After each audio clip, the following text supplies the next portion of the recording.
Pokud máte rádi švédské kuličky tak jako já, tak tady se vám bude rozhodně líbit. Do vaší oblíbené restaurace je to pouhých 448 metrů. Vítám vás na ulici Vomáčkova.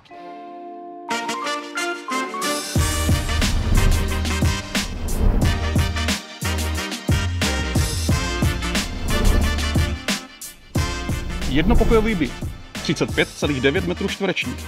Třetí patro, prostorný balkon, prostorný sklep. Kolaudace v roce 2009.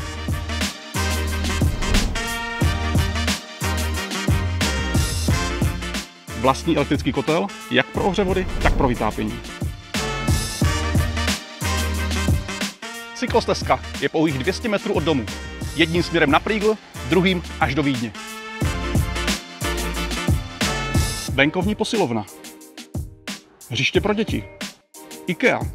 Tesco. Prokutily Baumax. Datard. Mountfield. McDonald. Autobusy 67. 49. Noční spoj N49. Tady je zkrátka všechno. Navíc vždycky zaparkujete. Neváhejte, zavolejte. Tento byt tady dlouho nebude.